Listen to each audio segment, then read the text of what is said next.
শবে বরাতে আমল করা যাবে কি যাবে? আল্লাহ পাকের একটা রহমত আমাদেরকে দিয়েছেন যে লাইলাতুন নিসফু মিনাশ শাবান, শাবান মাসের মধ্য রজনী, আল্লাহ পাকের রহমত। এই বিষয়টাকে নিয়েও বাংলাদেশে আমি দেখলাম, এটা নিয়ে আমি লেকচার দিতে চাই নাই, কারণ এগুলো আমি আসলে খুব একটা মাহফিলেও বলি না, এটা আমার ট্র্যাকও না। আমি অন্য বিষয়গুলো নিয়ে বেশি কথা বলি, আপনারা জানেন এটা। আমাকে কখনো কি হাত বাঁধা নিয়ে ঝগড়া করতে দেখেছেন? আমার লেকচারে কখনো আমিন জোরে আসতে নিয়ে কথা বলতে দেখেছেন? আমি মনে করি উম্মার এই ফিতনাময় অবস্থায় এই বিষয়গুলো চেয়ে বেশি ইম্পর্টেন্ট আমাদের আকীদা ঠিক আছে কিনা, আমরা তাওহীদপন্থী কিনা, আমরা সুন্নত ঠিক আছে কিনা, আমলে বেদাত ঢুকছে কিনা, আমরা হালাল খাই কিনা, সুদ থেকে দূরে থাকতে পারছি কিনা, সমসাময়িক এই বিশ্ব সম্পর্কে সচেতন কিনা, মুসলিম উম্মার বিরুদ্ধে যারা সব চক্রান্ত ষড়যন্ত্র করছে ওদের ব্যাপারে আমরা সচেতন কিনা, শেষ জামানাকে আমরা ডিল করতে পারবো কিনা। বড় বড় বিষয়গুলোকে ফোকাস না করে আমরা যখন ছোটখাটো বিষয় নিয়ে মারামারি করতে থাকি, আস্তে আস্তে আমাদের মধ্যে ঐক্য সংহতি নষ্ট হয়, দলে দলে উম্মাহ বিভক্ত হয়ে যায়। ঠিক এই যে এই ইস্যুটাকে নিয়েও কথা বলতে শেষে বাধ্য হচ্ছি, কারণ দেখলাম অনলাইন অফলাইনে দুইটা দল দুটাই চরমপন্থী। একদল অতিরিক্ত বাড়াবাড়ি, একটা অতিরিক্ত ছাড়াছাড়ি। বাড়াবাড়ি আর ছাড়াছাড়ি, একটা অতিরিক্ত বাড়াবাড়ি, সে একদম শবে বরাতকে মনে হয় লাইলাতুল কদরের উপরে নিয়ে যাচ্ছে আর কি। লাইলাতুল নিসফু মিনাশ শাবানকে কোনো কোনো ক্ষেত্রে বাড়াবাড়ি পন্থীরা একদম লাইলাতুল কদরের উপরে নিয়ে চলে যাচ্ছে। আর ছাড়াছাড়ি যারা, তারা বলছে এই রাত্রে কোনো কিছুই করা যাবে। দুইটাই চরমপন্থী, বুঝতে পারছেন না মনে হয়?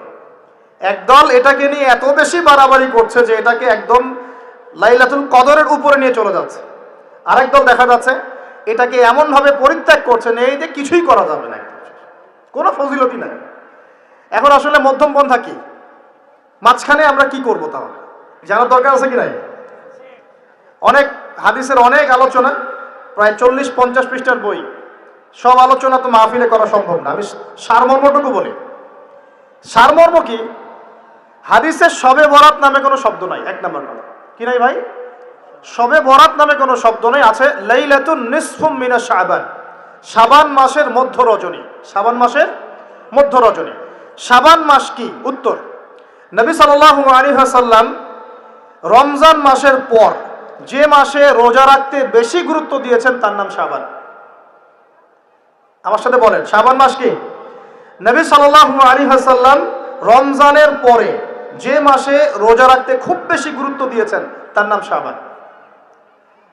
আয়েশা রাদিয়াল্লাহু আনহা তিনি বলতেন যে শাবান মাস আসলে নবী সাল্লাল্লাহু আলাইহি ওয়াসাল্লাম এত বেশি বেশি রোজা রাখতেন যে মনে হতো তিনি রোজা ছাড়বেনই না, সারা মাস রেখে ফেলবেন মনে হয়। বেশি থেকে বেশি রোজা রাখতেন শাবান মাসে। প্রশ্ন হচ্ছে কেন?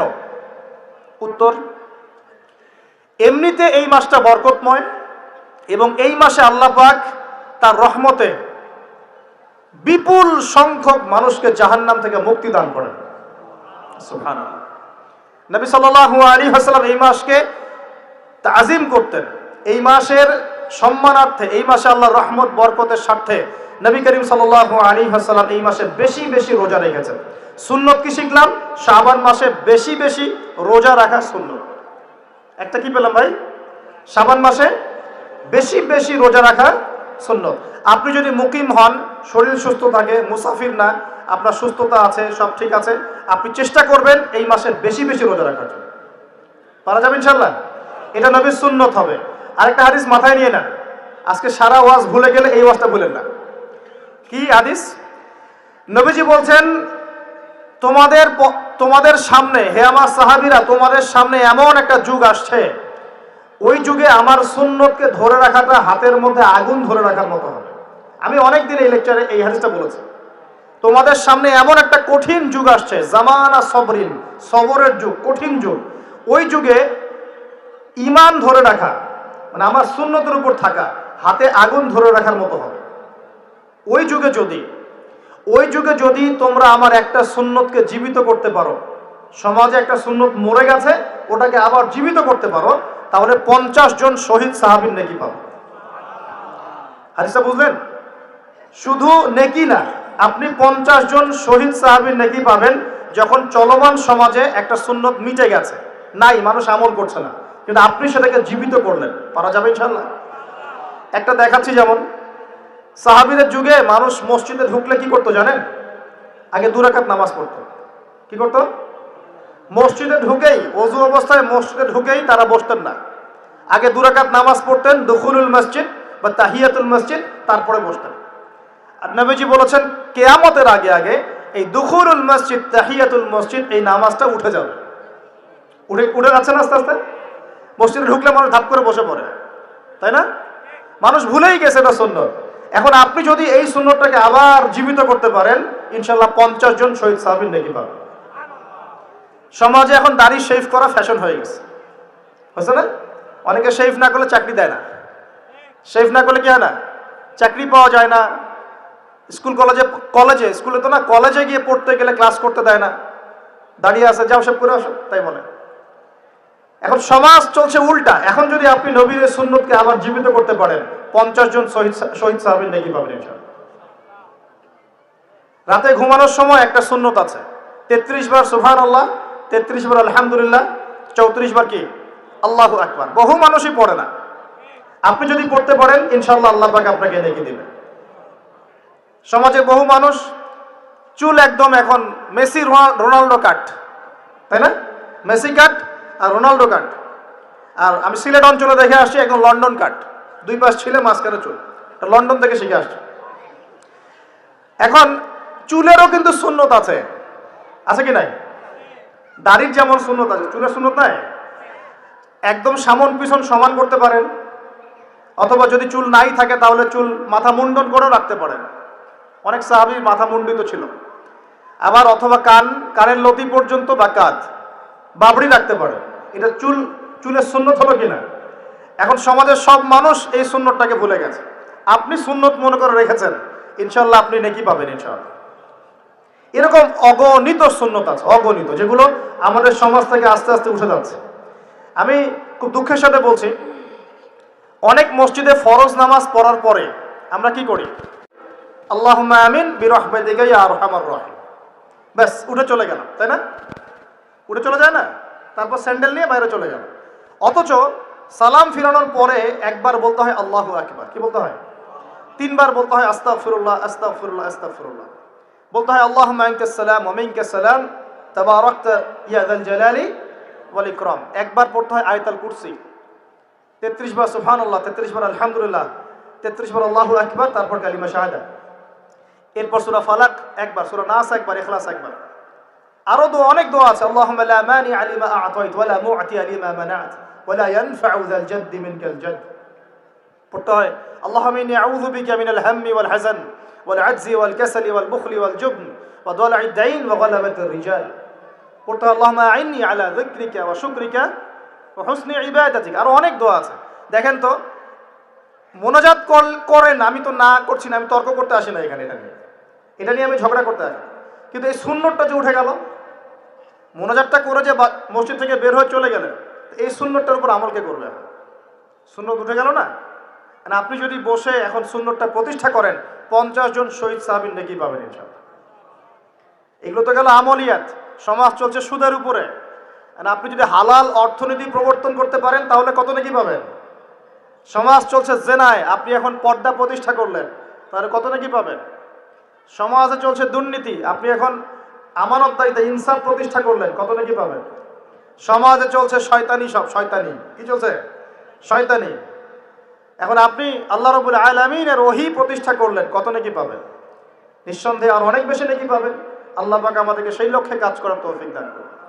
প্রিয় ভাইরা, যে কথা বলতে এখানে আসলাম, এক বাড়াবাড়ি, এক কি ছাড়াছাড়ি। এর মাঝখানে কি একটা ফজিলত জানলাম, শাবান মাস মানেই এই মাসে নবীজি বেশি বেশি রোজা রাখতেন। তাহলে আমরা কি করবো এই মাসে ভাই? 1 নম্বর কাজ, বেশি বেশি রোজা রাখার চেষ্টা করবো ইনশাআল্লাহ। আল্লাহ তৌফিক দান করবেন। এবার আরেকটা পয়েন্ট বলি, সামনে রমাদান মাস। রমজান মাস আসলে আমরা মাশাআল্লাহ পরিপূর্ণ মুসলিম হওয়ার চেষ্টা করি, কিন্তু সারা বছর এটা ধরে রাখতে পারি না। রমজান মাসে যে নামাজ পড়ে না, সেও মসজিদে যায়। দেখা যায় যে জুমার নামাজও পড়ে না, ও তারাবির নামাজ পড়তে যায়। যায় কি না? ওই দিন গিয়ে বলে এসি দেন, ইমাম সাহেব এসি অন করেন, তাই না? সারা বছর তো আসে নাই। ওই দিন গিয়ে ইমাম সাহেব এসি বন্ধ কেন? এই মুয়াজ্জিন সাহেব ফ্যান দেন। তখন ওখানে গিয়ে কি বলবো, হ্যাঁ, মাতব্বরি করে আর কি। যাক, তারপরেও যে মসজিদে আসছে, আমরা দোয়া করি আল্লাহ হেদায়েত দান করুন। আমরা তো কাউকে পিছনে ফিরাই দিব না, দিব? এখন রমজান মাস আসলে আমরা মাশাআল্লাহ রোজা রাখি, মানুষকে ইফতার করাই, দান সদকা করি, আমরা যাকাত দেই, তারাবি পড়ি, কোরআন তেলাওয়াত করি, আমরা মাশাআল্লাহ অনেক আমল করি। এই আমলগুলো কি একবারে ধাপাস করে ধরে ফেলা সম্ভব? না একটা আস্তে আস্তে ট্রেনিং প্রসেস লাগে। একটা ফ্যান চালু করলে ফ্যানটা কি শুরুতেই ধাপাস করে ঘুরতে শুরু করবে, নাকি আস্তে স্লোলি স্লোলি সে মোমেন্টাম ধরবে? কোনটা? আস্তে আস্তে সে গতি পাবে না, ধীরে ধীরে গতি পাবে। ঠিক শাবান মাসে এত বেশি রোজা রাখা, ইবাদত করার অর্থ কি? যাতে রমজান মাসে আপনি পরিপূর্ণ ইবাদত করতে পারেন। বুঝতে পারছেন কথা?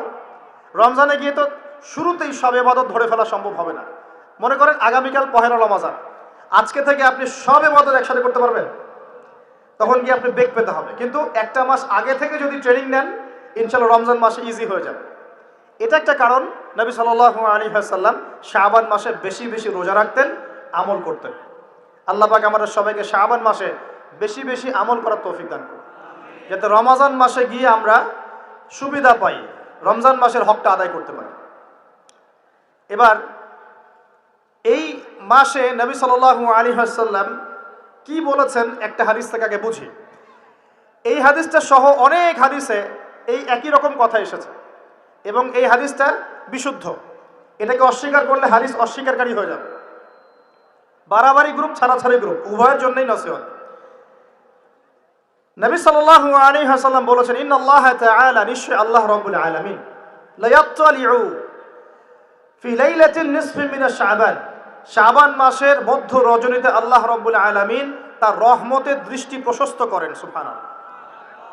আল্লাহ পাক শবে বরাত মানে আমরা যেটা বুঝি প্রচলিত অর্থে, লাইলাতুন নিসফি মিন শাবান, শাবান মাসের মধ্য রজনী, যে 15 শাবানের এই যে রজনী, এই রাতে আল্লাহ রাব্বুল আলামিন তার সৃষ্টির দিকে তার রহমতের দৃষ্টিটা প্রশস্ত করে দেখেন, প্রশস্ত করেন। এবং ওয়াগফিরু লিজামিই খালকিহি, আল্লাহ পাক তার সমস্ত সৃষ্টিকে মাফ করে দেন। আল্লাহ পাক কি করেন? তার সমস্ত সৃষ্টিকে কি করেন? মাফ করে দেন। কথাটা ভালো করে বোঝেন। আল্লাহ পাক তার সমস্ত সৃষ্টিকে মাফ করে দেন, ইল্লা, তাদেরকে ব্যতীত। এক, ইল্লা লিমুশরিকিন, এক নাম্বার যে ব্যক্তি মুশরিক, যে শিরক করে আল্লাহর সাথে, যে আল্লাহর সাথে শিরক করে। আর দুই, মুশাহিনিন, যে ব্যক্তি অন্তরে মানুষের সাথে বিদ্বেষ পোষণ করে, হিংসা বিদ্বেষ মনে আছে এরকম ব্যক্তি, এবং মনের মধ্যে শিরক আছে, শিরকি আকীদা, মুশরিক, এই দুই শ্রেণীর মানুষ ছাড়া আল্লাহ পাক সমস্ত মানুষকে মাফ করে দেন। সুবহানাল্লাহ। তাহলে এই রাতের ফজিলত প্রমাণ হলো কিনা? রাতের ফজিলতটা প্রমাণ হলো কিনা? আচ্ছা, এখন এর ব্যাকআপ আরো অনেকগুলো হাদিস আছে। ওই সবগুলো হাদিসকে একত্রিত করলে এমনই কনক্লুশন আসে। এছাড়াও আরো কিছু দুর্বল হাদিস আছে, এগুলো দুর্বল, সনদগতভাবে অন্যান্যভাবে দুর্বল। ওখানে আরো কিছু পয়েন্ট পাওয়া যায় যে আর কাকে কাকে আল্লাহ পাক মাফ করেন না। সবাইকে তো মাফ করেন, আর কাকে কাকে করেন না। এই হাদিসে দুটো পেয়েছি, এটা একদম অকাট্য। এটা হলো মুশরিক, আল্লাহ পাক মাফ করেন না। দুই, যে অন্তরে হিংসা বিদ্বেষ পোষণ করে, হিংসা বিদ্বেষ আছে, এদেরকে আল্লাহ মাফ করেন না। আরো কিছু দুর্বল বর্ণনা থেকে পাওয়া যায়, এটা দুর্বল বর্ণনা, কিন্তু জেনে রাখতে তো সমস্যা নাই। সমস্যা আছে? আর পাপ তো পাপী, দুর্বল হাদিসে আসুক আর কঠিন হাদিসে আসুক, পাপ তো পাপী নাকি? পাপ ছাড়তে কোনো সমস্যা আছে? তো তৃতীয় এক শ্রেণীর নাম পাওয়া যায়, যারা হচ্ছে আত্মহননকারী, নিজেরা নিজেদেরকে আত্মহত্যা করেছে, এদেরকে আল্লাহ মাফ করেন। আত্মহনন বোঝেন কিনা? আত্মহত্যা যারা করে, আত্মহনন, এটা একটা শ্রেণী পাওয়া যায়। 4 নম্বর একটা পাওয়া যায়, আত্মীয়তার সম্পর্ক ছিন্নকারী, আত্মীয়তার সম্পর্ক ছিন্নকারী।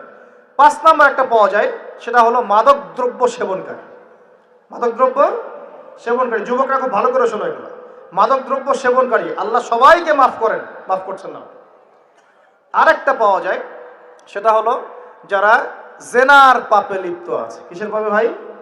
জেনার পাপ। এরকম আর কিছু ব্যাকআপ পাওয়া যায়, কিন্তু এগুলোর বর্ণনা দুর্বল। বর্ণনা কি? দুর্বল। কিন্তু পাপ তো পাপই নাকি? এই পাপগুলো তো পাপ, এই পাপগুলো করলে কি আল্লাহ খুশি হন? অকাট্য সহি থেকে পাওয়া যায় এই দুইটা, মুশরিক এবং মুশাহিন, যারা শিরক করে, অন্তরে বিদ্বেষ পোষণ করে, আল্লাহ পাক এদেরকে মাফ করেন।